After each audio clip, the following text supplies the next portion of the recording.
আজ student front Paschimbanga রাজ্য কমিটির পক্ষ থেকে ওবিসি সার্টিফিকেট সংক্রান্ত চলমান সমস্যার সমাধানের দাবিতে অনগ্র শ্রেণীর কল্যাণ দপ্তরে ডেপুটেশন কর্মসূচি গ্রহণ করা হয়েছিল। কিন্তু দেখা যায় জমায়েত স্থল থেকে মিছিল করে সংশ্লিষ্ট দপ্তরে যাওয়ার পথে পুলিশের ব্যারিকেড দিয়ে মিছিলটিকে আটকানোর চেষ্টা করে।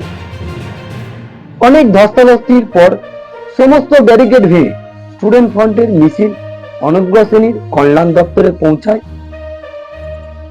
স্টুডেন্ট ফ্রন্টের পক্ষ থেকে 4 জনের একটি প্রতিনিধি team other backward class welfare department association সেক্রেটারির কাছে তাদের ডেপুটেশন জমা দেয়।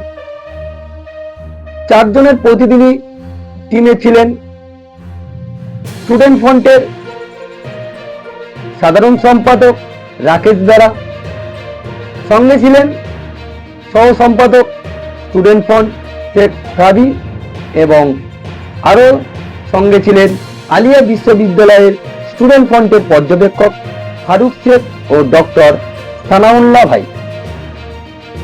4 দফা দাবি নিয়ে মূলত আজকের সংশ্লিষ্ট দপ্তরে গিয়েছিল প্রতিনিধি টিম। সেই 4 দফা দাবি হলো, যারা এই মুহূর্তে ওবিসি কোটায় আওতাধীন আছে কোনোভাবে তারা ওবিসি তালিকা থেকে বাদ না পড়ে।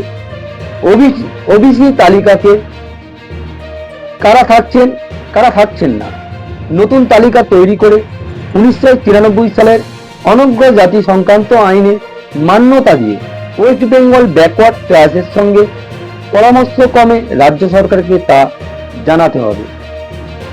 এবং তাদের দ্বিতীয় দাবি হলো, যে সরকারি পরীক্ষাগুলি ফর্ম ফিল আপ হয়ে গেছে, যে সকল পরীক্ষার্থী ওবিসি সার্টিফিকেট দিয়ে ফর্ম ফিল আপ করেছে তাদের ক্ষেত্রে ওবিসি সংরক্ষণ কার্যকর করতে হবে। 3 নম্বর তাদের দাবি ছিল, কলেজ অ্যাডমিশনের ক্ষেত্রে ওবিসি ক্যাটাগরি ছাত্রছাত্রীদের জটিলতা দ্রুত সমাধান করতে হবে।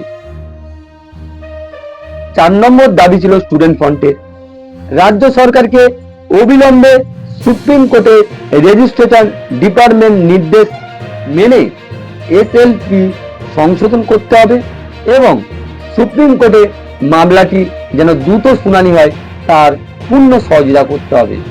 এই 4টি দাবি নিয়ে মূলত আজকের স্টুডেন্ট ফ্রন্টের একটা প্রতিনিধি টিম সংশ্লিষ্ট দপ্তরে তাদের ডেপুটেশন জমা দিল এবং দপ্তর থেকে আশ্বাস দিয়েছে 1 মাসের মধ্যে চলমান যে সমস্যা ওবিসি নিয়ে সেই সমস্যা মেটানোর চেষ্টা করবে। সবাই ভালো থাকবেন, সুস্থ থাকবেন।